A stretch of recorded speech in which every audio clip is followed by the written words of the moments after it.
સતી સાધુને કહે છે કે તમે તો સાધુ વેશમાં છો, હું તો તમને શું કહી શકું, પણ તમે ભગવાન મહાદેવની નિંદા કરો છો. અને હે સાધુ, મારી આંખો તો મહાદેવનું દર્શન કરવા માટે તરસે છે.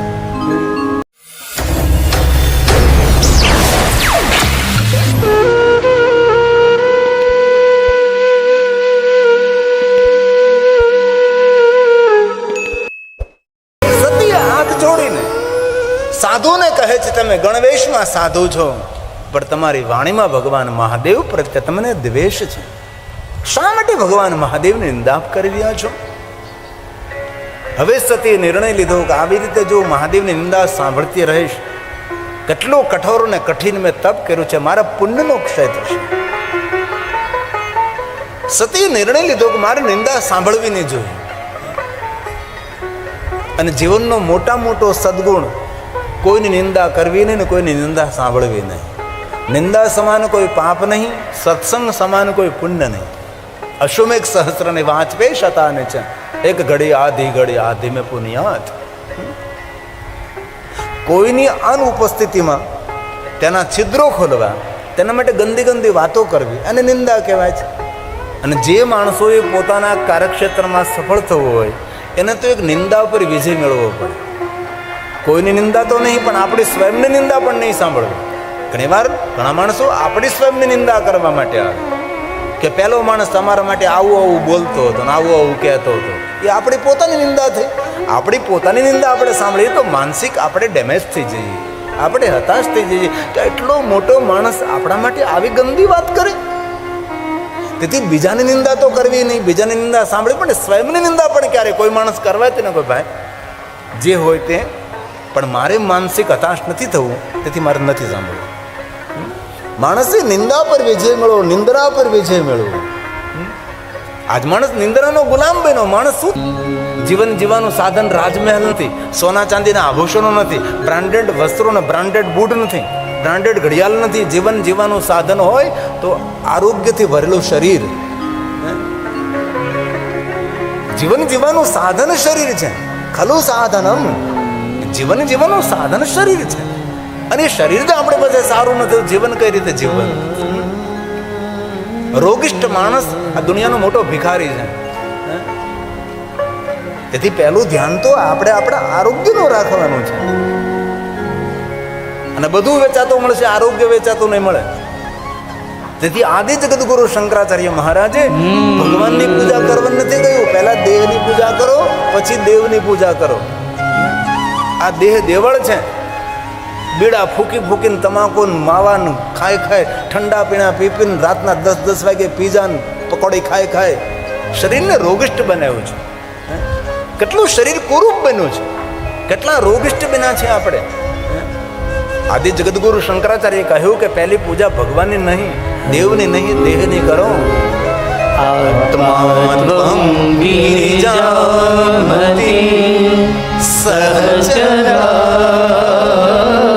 જગદગુરુ શંકરાચાર્ય મહારાજનું વચન છે.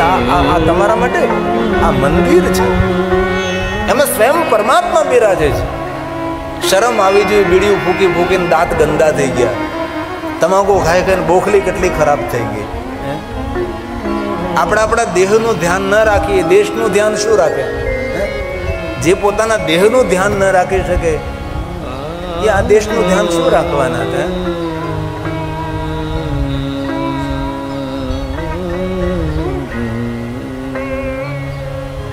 સતી હાથ જોડીને કહે છે મારે નિંદા નથી સાંભળવી. નિંદા ઉપર, નિંદ્રા ઉપર વાદ અને સ્વાદના ગુલામ ન બને. કાન બંધ કર્યા સતી, આંખ બંધ કરી, મુખ બંધ કર્યું છે. કારણ કે જે માણસો આપણી વાત સ્વીકારવા તૈયાર જ નથી તેને સામે વક્તવ્ય આપવાની જરૂર શું છે? એવા લોકોનો ચહેરો પણ ન જોવો, મોઢું પણ ન જોવું. સતીએ કહ્યું કે તમે સાધુ વેશમાં છો, પણ મહાદેવની તમે નિંદા કરો છો, તેથી તમારો ચહેરો જો, તમારું મોઢું જોવું મારા માટે પાપ છે. તમારી સામે વક્તવ્ય આપવું મારા માટે વ્યર્થ છે. સતીએ કાન બંધ કર્યા, સતીએ આંખ બંધ કરી, સતીએ મુખ બંધ કર્યું છે. જે સતી બહિર્મુખ હતી એ સતી અંતર્મુખ બને છે. ભગવાનને ઓળખવાનો પ્રયાસ કરવાની જરૂર નથી, પોતાની જાતને ઓળખવાનો પ્રયાસ કરવાનો છે. અમારા પરમ પૂજ્ય ગુણશાહનો એક સુંદર બુક છે, ભીતર ભણીની યાત્રા. બાકી તો યાત્રાઓ બહુ મોટી કરી છે, પણ આપણી સ્વયંની યાત્રા તો ક્યારેક કરીએ આપણે? સતીએ પોતાની આંખ બંધ કરી, કાન બંધ કર્યા છે, મુખ બંધ કર્યું.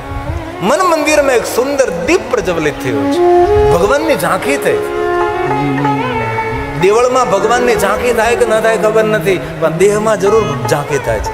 જય ઘટ ભીતર દીપક રામ કા દેહી ઘટ ભીતર તિમિર ન હોય. હે, દેવળમાં ભગવાનનું દર્શન થાય કે ન થાય ખબર નથી, પણ દેહમાં જરૂર થાય છે. આત્માને ઓળખા વિના ભાઈ મન મંદિર मन मंदिर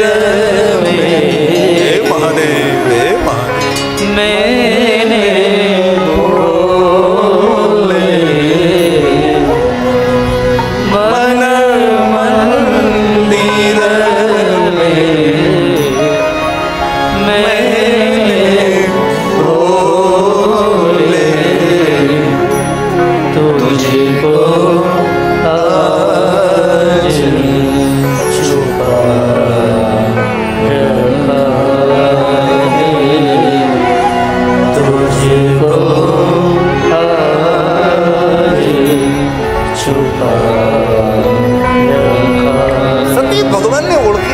સતીએ કહ્યું કે તમે એક સાધુ નહીં, સંન્યાસી નહીં, તમે અવિનાશી છો, કૈલાસી, તમે સ્વયં મહાદેવ છો. ભગવાન, મેં આપને ઓળખી લીધા છે, કારણ કે બહિર્મુખ થવાથી ભગવાનની ઓળખાણ ન થાય, અંતર્મુખ થવાથી.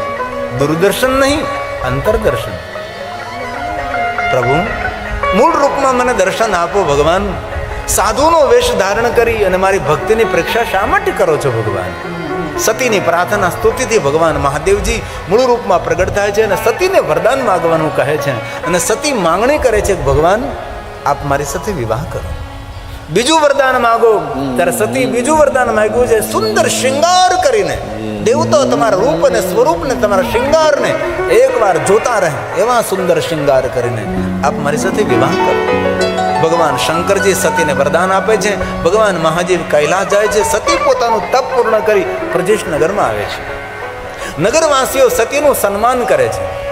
અમારા રાજાના પુત્રી સતી તપ કરીને આવ્યા છે. કેટલું કઠિન તપ કર્યું છે, પૂરા નગરમાં જય જયકાર, પુષ્પની વૃષ્ટિ લોકો કરે છે. સતી તપ કર્યું, સતીએ તપ કર્યું છે. ગૌરવ કરે છે, સતીનું ગૌરવ થાય છે. સતીએ એટલું મોટું તપ કર્યું, પૂરા નગરના લોકો સતીનો આદર કરે, સતીનું સન્માન કરે છે, સતી માટે ગૌરવ કરે છે. એટલું તપ, એટલું કઠિન તપ. સતી પોતાના પિતાના ગૃહે પધારે છે. સતી પોતાની માતા વીરણીને કહે છે, માં, મહાદેવજીએ મને દર્શન આપ્યા છે અને ભગવાન શંકરજીએ મને કહ્યું છે કે હું તમારી સાથે વિવાહ કરે છે. વીરણી ખૂબ પ્રસન્નતા વ્યક્ત કરે છે અને પ્રજેશ દક્ષ મહારાજને કહેવામાં આવે છે કે હે દક્ષ, આપના પુત્રી સતીની સાથે ભગવાન શંકરજી વિવાહ કરશે.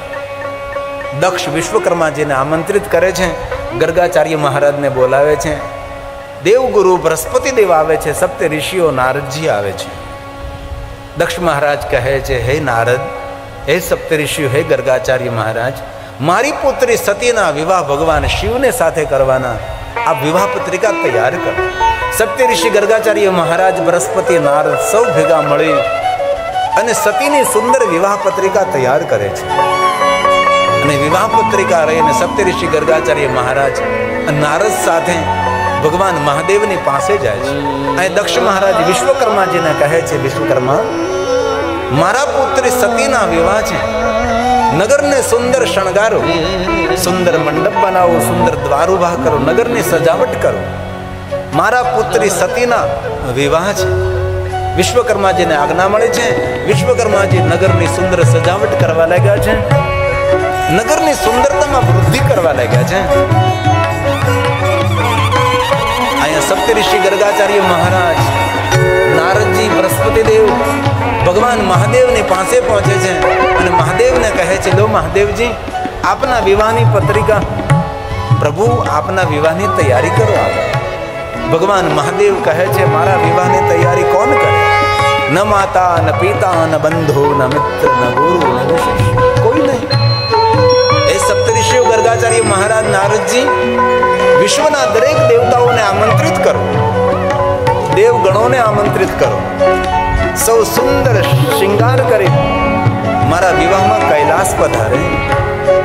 વિશ્વના દેવતાઓને, વિશ્વની દેવીઓને, દેવગણોને, દેવ પાર્ષદોને સૌને ભગવાન શિવજીના વિવાહમાં આવવાનું નિમંત્રણ મળે છે અને સૌ ભગવાન મહાદેવના વિવાહમાં કૈલાસ પધારે છે.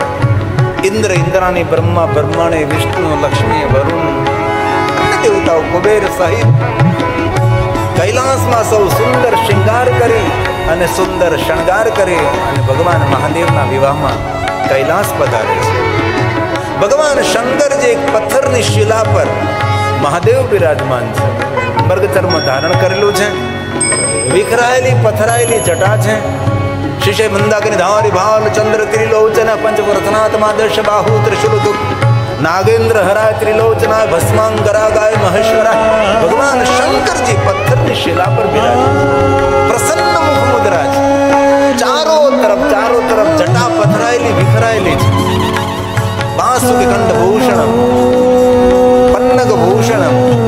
ભગવાન શિવજીના અંગો પર એટલા બધા સર્પો છે.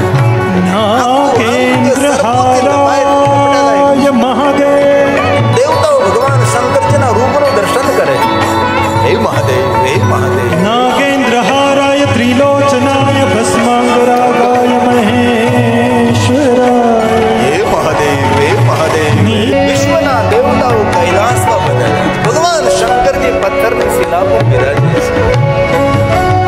દેવતાઓ પરસ્પર કહેવા લાગ્યા કે નારદજી, મહાદેવને કહો સુંદર શૃંગાર કરે.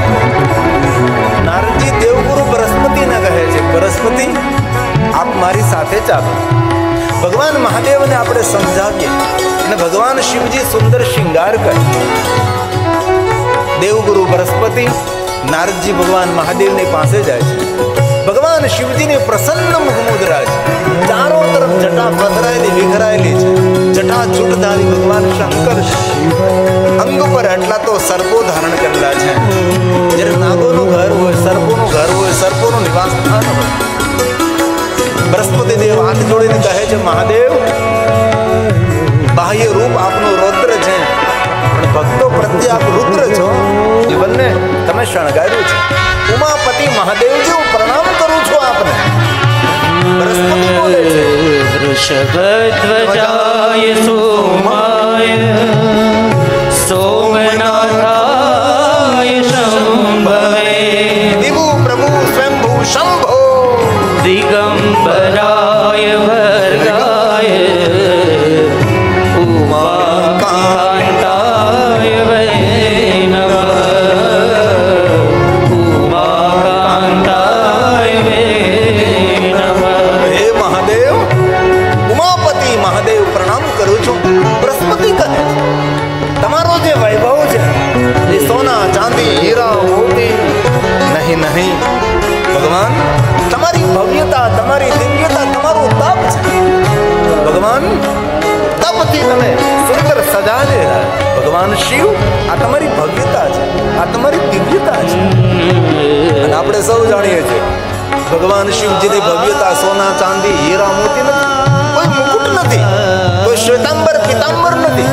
ભગવાન મહાદેવની ભવ્યતા એમનું તપ છે. તેથી બૃહસ્પતિ કહે છે, તપોમયાય ભવ્યાય શિવ શ્રેષ્ઠાય વૈષ્ણવે હે મહાદેવ, વ્યાલ પ્રિયાય વ્યાલાય વ્યાલાનાં પદે નમઃ વ્યાલાનાં પદે નમઃ. બૃહસ્પતિ ભગવાન શિવની સ્તુતિ કરે છે. મહાદેવ, દેવતાઓના કહેવાથી આપની પાસે હું આવ્યો છું. ભગવાન આપના વિવાહ છે, સુંદર શૃંગાર કરો. ભગવાન મહાદેવ કહે છે, જે શૃંગાર છે આપ આપના નેત્રો દ્વારા મારા શૃંગારનું દર્શન કરી રહ્યા છે. નારદજી કહ્યું છે, પ્રભુ યાદ કરો, દક્ષપુત્રી સતીને તમે કેવું વચન આપ્યું છે. સ્વયં મહાદેવ કહે છે, નારદ, મેં સતીને વરદાન આપ્યું છે, સુંદર શૃંગાર કરીને આપની સાથે વિવાહ કરીશું. તો ભગવાન પિતાંબર ધારણ કરો, ઉપવસ્ત્રને ધારણ કરો, સોના ચાંદી હીરા મોટી મુકુટને ધારણ કરો. ભગવાન શંકર કહે છે, નારદ, હું દેવ નથી, હું મહાદેવ છું. હું જીવ નથી, હું શિવ છું. સંગ્રહ કરીને જીવે છે એ બધા જીવો છે, નિસંગ્રહ જીવે છે એ શિવ સ્વરૂપ છે. નારદ, શ્વેતાંબર પિતાંબરને ક્યાં વાત કરો? જે મર્ગચર્મ પહેરું એક મર્ગચર્મ છે, બીજું મર્ગચર્મ નથી, કોઈ ઉપવસ્ત્ર નથી. ભગવાન શંકર કહે છે, આપ કહેતા હું તો થોડા સર્પો અધિક ધારણ કરી શકો છો, આપ કહો તો થોડી વિભૂતિ અધિક ધારણ કરી શકો છો. એ સમયે સર્વ દેવતાઓ ભેગા મળી નારદને કહે છે કે નારદજી, આપ મહાદેવને કહો, અમારી વસ્તુ મહાદેવને અમે ધારણ કરવા માટે આપી. નારદજી પ્રસન્ન મુખ મુદ્રાથી કહે છે, મહાદેવજી, દેવતાઓ એમ કહે છે કે એમની વસ્તુ તમને પહેરવા માટે આપે છે. ભગવાન શંકરજી પ્રસન્ન મુખ મુદ્રા સાથે નારદની સામે દ્રષ્ટિ કરે છે. નારદજી સમજી ગયા છે કે ભગવાન મહાદેવ શું કહેવા માગે છે. ભગવાન શંકરજી મનોમન કહે છે કે નારદ, દેવતાઓ એવું બોલ્યા છે કે એમની વસ્તુ મને પહેરવા માટે આપે. હવે નારદ એ સમજાતું નથી કે આ વસ્તુ બધી એમને ક્યારથી બને ગઈ? જે કાંઈ દેવતાઓ પાસે છે મારી પાસેથી ભીખ માગીને લોક લઈ આ ભવત ભરૂ પ્રણયતા. પણ ભગવાન શંકરજી મૌન રહ્યા છે અને ડાયો માણસ વધારે મૌન રહે છે. ડાયો માણસ સમજી વિચારીને બોલે છે. દ્રષ્ટિ માત્રથી વાત સમજનારો ને સમજાવનારો એને સદગુણી માણસ કહેવાય છે. ભગવાન શિવ જેવા કોણ શ્રેષ્ઠ હોઈ શકે છે? ભગવાન મહાદેવ કહે છે, નારદ, દેવતાઓને કહો મને શૃંગાર કરે. વિષ્ણુ ભગવાન મહાદેવને પિતાંબર પહેનાવે છે. જ્યારે વિષ્ણુની આંખોમાંથી આંસુ પડે છે, ત્યારે નારદજીએ પૂછ્યું કે વિષ્ણુ, આપની આંખોમાંથી શા માટે આંસુ? ત્યારે વિષ્ણુ ભગવાન નારદને કહે છે, નારદ, જેમની ભ્રુકુટી માત્રથી જગતનું સર્જન થાય છે અને હું જેમને પિતાંબર પહેનાવું છું, નારદ, આજ મારું કેટલું મોટું ભાગ્ય છે કે ભગવાન મહાદેવને પિતાંબર પહેરાવાનો અવસર મને પ્રાપ્ત થયો છે. બ્રહ્માજી ભગવાન શંકરજીને ઉપવસ્ત્ર આપે છે. બ્રહ્માજી પોતાના સ્વયંને ધન્ય માને છે કે આજે મને અવસર મળ્યો છે, ભગવાન મહાદેવના વિવાહ છે, શંકર ભગવાનને ઉપવસ્ત્ર હું પહેરાવું છું. આ જગતમાં જે ઘટના બનવાની જ હોય છે, પણ એ ઘટનાના અવસર રૂપે આપણને ભગવાન લાભ આપે છે. તેથી ભગવાનને હંમેશા ધન્યતા અર્પણ કરી, ભગવાન આપે મને અવસરનો લાભ આપ્યો છે. એક યુદ્ધ જીત્યું હતું દેવતાઓએ, તો બધા જ દેવતાઓ બડાઈ કરતા હતા કે મેં લડાઈ કરી એટલે યુદ્ધ જીત્યું. ઇન્દ્ર બડાય નહીં, હું હતો એટલે યુદ્ધ જીત્યું. દેવતાઓ પોતપોતે મનમાની બધા બડાઈ કરતા હતા. એમાં ભગવાન શંકર અક્ષ સ્વરૂપે આવે છે અને દેવતાઓને કહે છે, યુદ્ધ કોને જીતું એ નિર્ણય લેવામાં આવે. પેલું ઘાસનું તરણું છે એ ઉઠાવો. જે ઘાસનું તરણું ઉઠાવી દે તેને યુદ્ધ જીત્યું છે. ઇન્દ્ર પ્રયાસ કરે છે, દેવતાઓ પ્રયાસ કરે છે, જે બડાઈ વાતો કરતા તે બધા પ્રયાસ કરે છે, પણ કોઈથી ઘાસનું તણખું હલ્યું નહીં. જ્યારે જે અક્ષ સ્વરૂપે ભગવાન શિવ આવ્યા હતા, અદૃશ્ય થાય છે અને દેવગુરુ બૃહસ્પતિ કહે છે, અક્ષ સ્વરૂપે ભગવાન શિવ આવ્યા હતા અને તમને સૌને સંદેશ આપી ગયા કે એમની આજ્ઞા વગર એક ઘાસનું તરણું પણ ન હલે. માટે હે દેવતાઓ, બડાઈ કરવાનું બંધ કરો. ઈશ્વરની આજ્ઞાથી થતું હોય છે. આપણને અવસર મળે છે, તેથી આપણું અહોભાગ્ય, આપણું સદભાગ્ય છે. ઇન્દ્ર ભગવાન શંકરજીને મુકુટ પહેરાવે છે. કુબેરજી સોના ચાંદી હીરા મોતીના આભૂષણો મહાદેવને પહેરાવે છે. ભગવાન શંકરજી સુંદર શૃંગાર કરે છે, નંદી પર સવાર થાય છે, દેવીઓ મંગલ ગીતો ગાય છે, ઋષિમુનિઓ મંત્રોનું ગાયન કરે છે, ગાંધર્વો સંગીત વગાડે છે અને સુંદર મુહૂર્ત સાથે, મંગલ ગીતો સાથે, મંગલ મંત્રોના ગાયન સાથે ભગવાન શંકરજી દેવ સમૂહ સાથે કૈલાસમાંથી પ્રયાણ કરી પ્રજેશનગરમાં પહોંચે છે. નગરવાસીઓ સુંદર સ્વાગત કરે છે.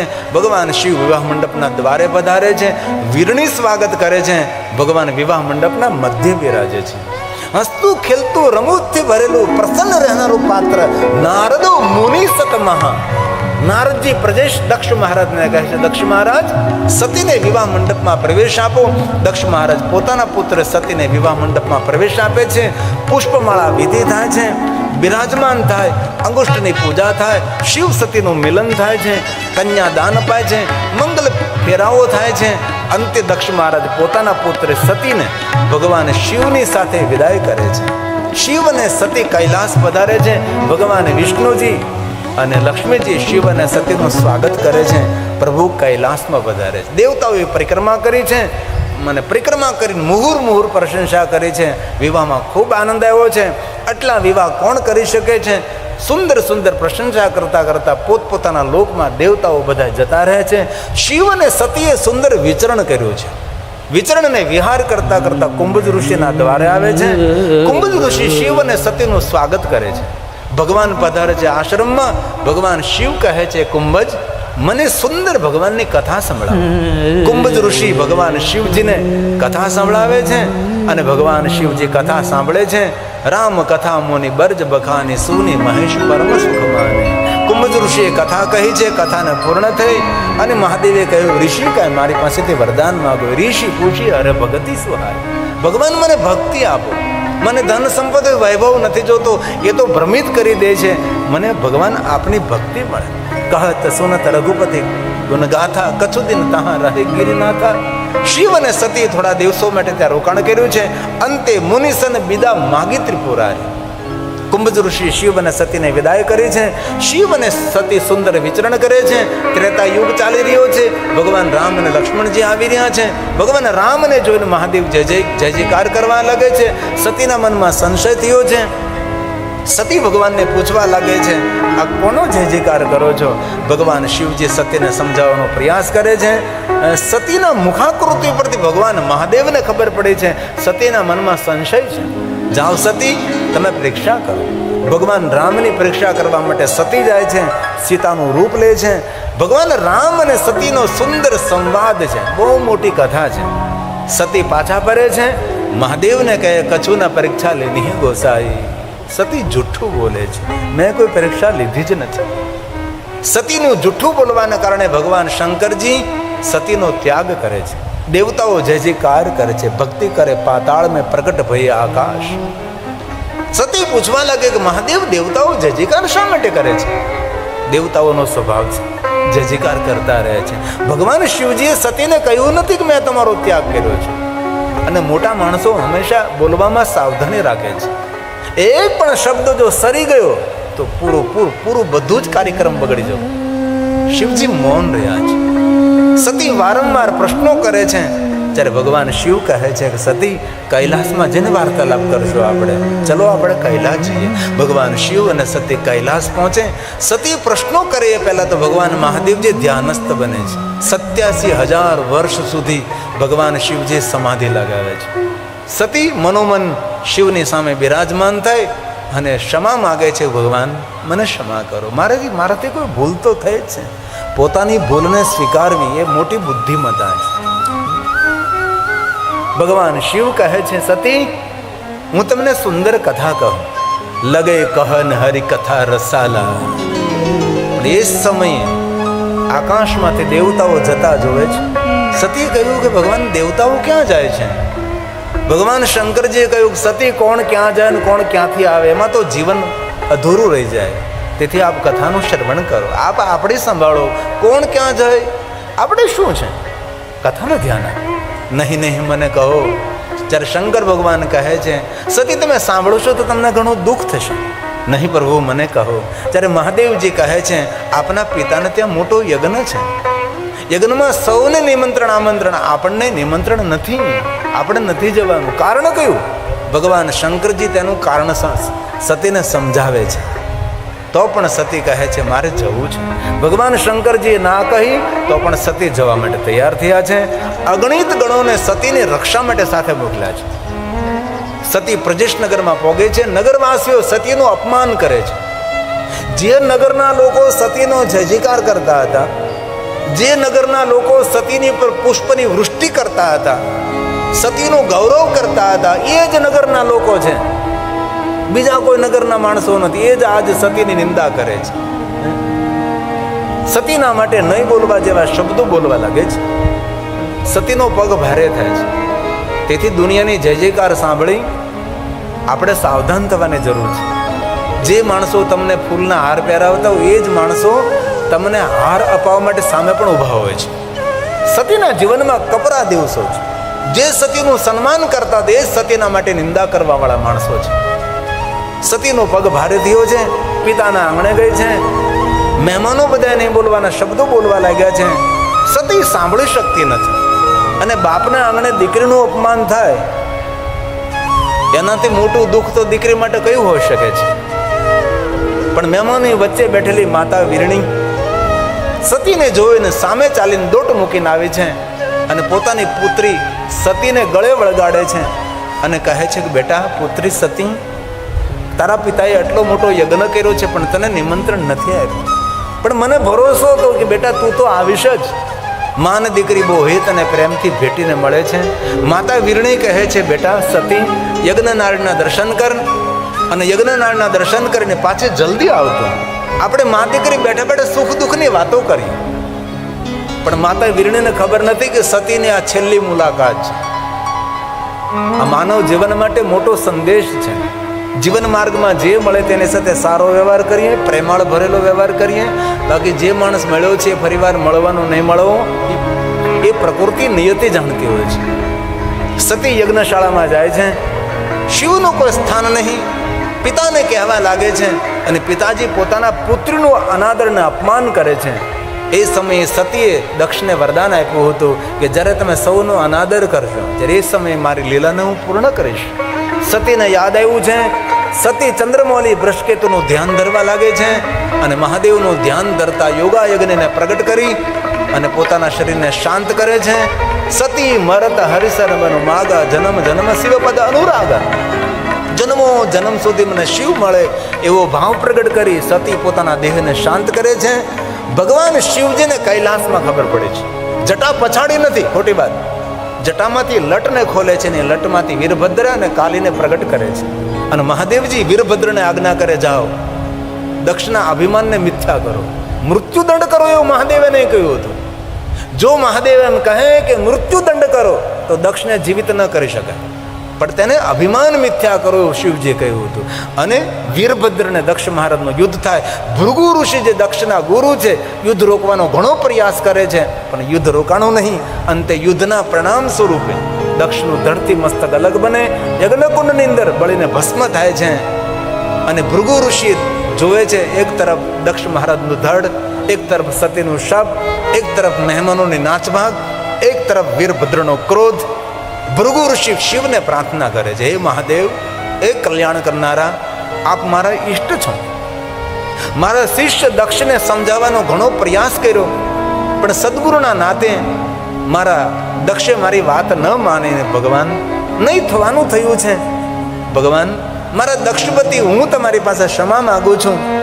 ભૃગુ ઋષિની પ્રાર્થનાથી ભગવાન મહાદેવજી ત્યાં ઉપસ્થિત થાય છે. ભૃગુ, ભગવાન મારા દક્ષને જીવિત કરો. કઈ રીતે જીવિત કરો? ત્યારે ભૃગુ ઋષિ કહે છે, મહાદેવ, ભૃકુટી માત્રથી જગતનું જે સર્જન કરી શકે છે એ દક્ષને જીવિત કરી શકે છે. જાઓ ભૃગુ, મસ્તક લઈ આવો. ભૃગુ જાય છે, પશુનું મસ્તક લાવે છે. મહાદેવના હાથમાં સજીવન મંત્રનો પ્રયોગ થાય છે. દક્ષને ધડથી પશુના મસ્તક વડે જીવિત કરે છે. દક્ષ મહારાજ આ જોડે અને મહાદેવની સુંદર સ્તુતિ કરે છે, હે મહાદેવજી મને ક્ષમા કરો. ભૃગુ ઋષિનું કહ્યું મેં માન્યું નહીં, મારા સદગુરુની વાત મેં સ્વીકારી નહીં. અને ભગવાન ઠીક છે, મને પશુનું મસ્તક મળ્યું એ તો મારા સદગુરુની કૃપાથી મળ્યું છે, પણ મને એક પ્રશ્ન થાય મહાદેવજી કે જેના પર કોઈ સમર્થ સદગુરુ નહીં હોય અને મહાદેવ તમારા વિરોધમાં જે રહેતો હશે, તમારી જે નિંદા કરતો હશે, ભગવાન એમની કેટલી દુઃખદ હાલત થશે. મને ક્ષમા કરો મહાદેવજી.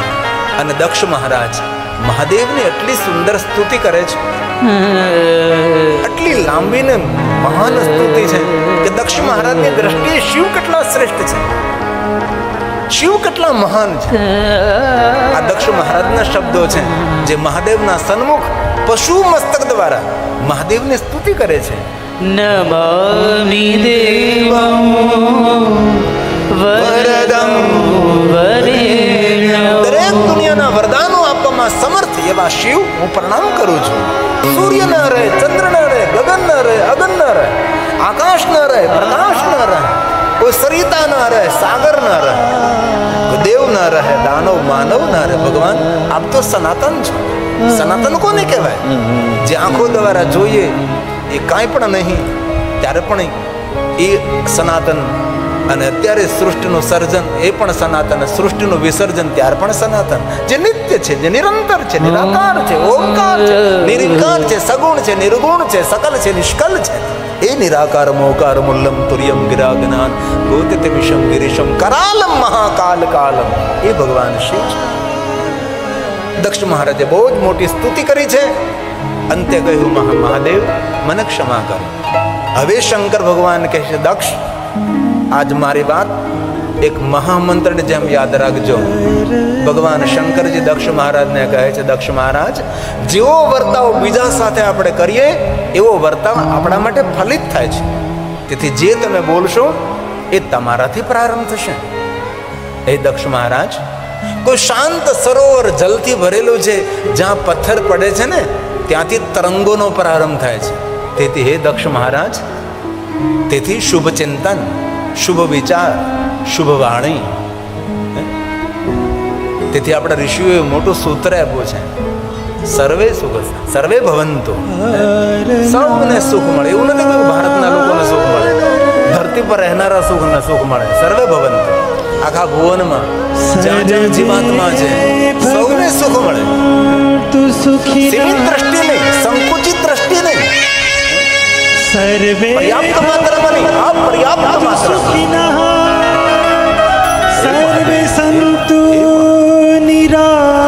સર્વને સુખ મળે, સૌને આરોગ્ય મળે, પણ કોને મળે?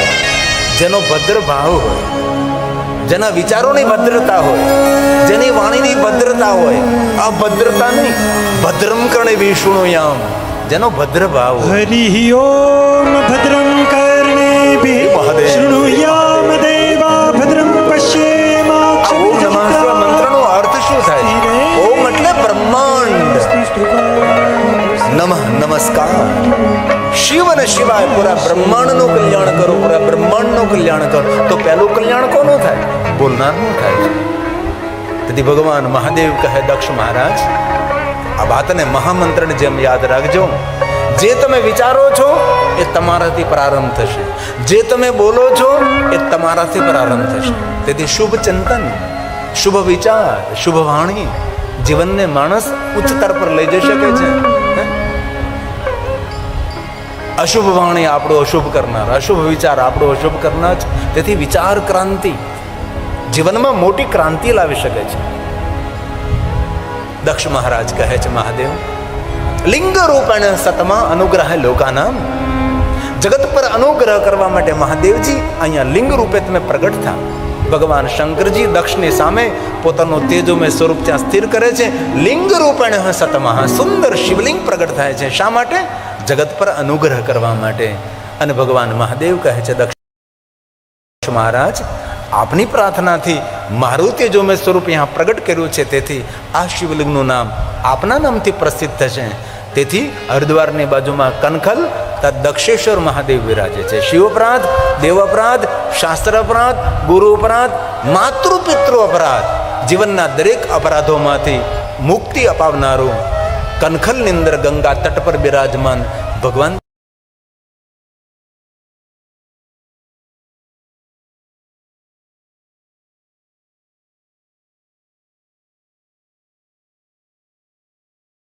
દક્ષેશ્વર મહાદેવ છે. ભવે ભગવાન મહાદેવની દ્રષ્ટિ સતીના શબ ઉપર પડે છે. સતીનું શબ ભગવાન શંકર ઉઠાવે છે. અદ્ભુત કરુણ કથા છે. સતીનું શબ લઈને ભગવાન કંધા પર હિમાલય પહાડોની કંદરામાં મહાદેવ યાત્રા કરતા, વિચરણ કરતા થાકે, ગોદમાં સતીનું શબ મૂકે, ક્યારેક હાથમાં, ક્યારેક કંધા પર. ભગવાન શિવની આંખોમાંથી અશ્રુ બિંદુ ટપકે છે. દક્ષિણી ગ્રંથોમાં કહ્યું છે કે ખંભા પર સતીનું શબ છે, પગ આગળ છે, માથું પાછળ છે, બેસે ત્યારે એક તરફ મસ્તક, એક તરફ પગ. હાથમાં હોય ત્યારે સતીનું શબ લઈને ભગવાન શંકરજી ઘૂમતા ફિરતા હોય. મહાદેવની આંખોમાંથી અશ્રુ બિંદુ પડે છે. જે પહાડો ઉપર મહાદેવની આંખોમાંથી અશ્રુ બિંદુ પડ્યા છે, અશ્રુ બિંદુમાંથી વૃક્ષ પ્રગટ થયા છે. અને એ વૃક્ષને ફળ આવ્યા છે. ને ફળના બીજને આપણે રુદ્રાક્ષ કહીએ છીએ. રુદ્રની આંખોમાંથી ભગવાન શંકરજીની કરુણાનો પ્રસાદ એ રુદ્રાક્ષ છે. તેથી રુદ્રાક્ષ માનવ માત્રને રોગમાંથી મુક્ત કરે છે. રમરુદ્ર રોગ નાશાય ધન્વંતરી રુદ્ર. અંતે દેવતાઓ વિષ્ણુ ભગવાનને કહે છે, વિષ્ણુ ભગવાન ચક્રને આજ્ઞા કરે છે, સતીના અંગના ટુકડા જ્યાં જ્યાં સતીના અંગ પડે છે ધરતી પર શક્તિપીઠોનું પ્રાગટ્ય થાય. જ્યાં જ્યાં અંગ પડ્યું ત્યાં દીપ પ્રગટ થયો, જ્યાં જ્યાં અંગ પડ્યું ત્યાં જ્યોતિ પ્રગટ થઈ. તેથી શક્તિપીઠોનું વર્ણન છે. જેવી રીતે જ્યોતિર્લિંગો છે એવી રીતે જ્યોતિ સ્વરૂપે જગદંબા પણ પ્રગટ થઈ છે. અંતે ભગવાન મહાદેવ હિમાલય પહાડની કંદરાઓમાં ધ્યાનસ્થ બને છે. વચ્ચેના સમયમાં તારકાસુર નામનો અસુર બ્રહ્મા પાસેથી વરદાન મેળવે છે કે મારું મૃત્યુ શિવના પુત્ર દ્વારા થાય. કારણ કે તારકાસુર જાણતો હતો કે શિવજી સમાધિમાં છે. સતીના શિવજીના પત્ની સતી દેહ ત્યાગ કર્યો છે. હવે શિવજી સમાધિમાંથી જાગે નહીં અને એમના દ્વારા પુત્ર જન્મે નહીં. તેથી મૃત્યુનું કારણ માંગ્યું. નિયતિ કોઈ મૃત્યુનું કારણ શોધતી હોય છે. અને સતીએ અંત સમયે મહાદેવનું ધ્યાન કર્યું હતું. તે કારણ હિમગિરી ગુરુ જાય જન્મે પાર્વતી તનો પાય. અનેક કારણોનું કારણ હિમાલયના આંગણે માતા મેનાવતીના આંગણે પુત્રી તરીકે જન્મ થાય. નામ પાર્વતી છે. નારદજી પાર્વતીને આગળ ભગવાન શંકરજીનો મહિમા ગાય. પાર્વતી યુવાન થાય છે અને પાર્વતીએ નિર્ણય લીધો છે કે મારે મહાદેવ સાથે વિવાહ કરવા છે. તેથી નારદજીએ કહ્યું કે તપ કરો. એક બાજુ પાર્વતી તપ કરે, એક બાજુ શિવજી ધ્યાનસ્થ છે. વચ્ચેના સમયમાં તારકાસુર નામનો અસુર. દેવતાઓએ નિર્ણય લીધો કે હિમાલય પુત્રી પાર્વતી શંકર ભગવાન સાથે વિવાહ કરવા માટે તપ કરે છે અને શિવને પાર્વતીના વિવાહ થાય, પુત્ર જન્મે તો તારકાસુરનો અંત થાય. તો શિવજીને સમાધિમાંથી જગાડે કોણ? ઇન્દ્ર પાસે ગયા. ઇન્દ્રએ પોતાના મિત્ર કામદેવને કહ્યું. કામદેવ ગયા. કામદેવે પ્રયોગ કર્યો. બાબાએ ત્રીજા નેત્રને ખોલી કામને દાળીને ભસ્મ કર્યો. કામને વરદાન આપ્યું છે, રતિને વરદાન આપ્યું છે. શિવજી ધ્યાનસ્થ થયા. અંતે દેવતાઓ નારદ પાસે જાય. નારદજી કહે છે દેવતાઓ ભગવાન શિવની સ્તુતિ કરીએ. દેવ સમૂહ સાથે નારદજીએ ભગવાન શિવની સ્તુતિ કરે છે. ભગવાન નેત્ર ખોલે છે અને દેવતાઓ વિનંતી કરે છે કે હિમાલય પુત્રી પાર્વતી તમારી સાથે પરણવા માટે તપ કરે છે. શિવજી સપ્ત ઋષિઓને કહે જાઓ પાર્વતીને આશીર્વાદ આપો. તેમનું તપ પૂર્ણ થયું છે. હિમાલય નગરમાં જાય. હું કૈલાસમાં જાઉં છું અને હું શિવ સ્વયં હિમાલય પુત્રી પાર્વતી સાથે વિવાહ કરીશ. અને ભગવાન મહાદેવના વિવાહની સુંદર કથા શિવ મહાપુરાણ અંતર્ગત પાર્વતી ખંડમાં છે. સપ્ત ઋષિઓ વિવાહ પત્રિકા તૈયાર કરે છે. કૈલાસમાં આવે ભગવાન શંકરજીની જાન ભૂત પ્રેત ડાકીની શાકીની પિશાચો સાથે ભગવાન મહાદેવની જાન હિમાલય નગરમાં આવે છે અને સુંદર શિવ અને પાર્વતીના વિવાહ થાય છે. અને હિમાલયજી પોતાના પુત્રી પાર્વતીને ભગવાન શિવ સાથે સુંદર વિદાય કરે છે. અને શિવ અને પાર્વતીનું સુંદર ચરિત્ર શિવ મહાપુરાણ ગ્રંથમાં છે.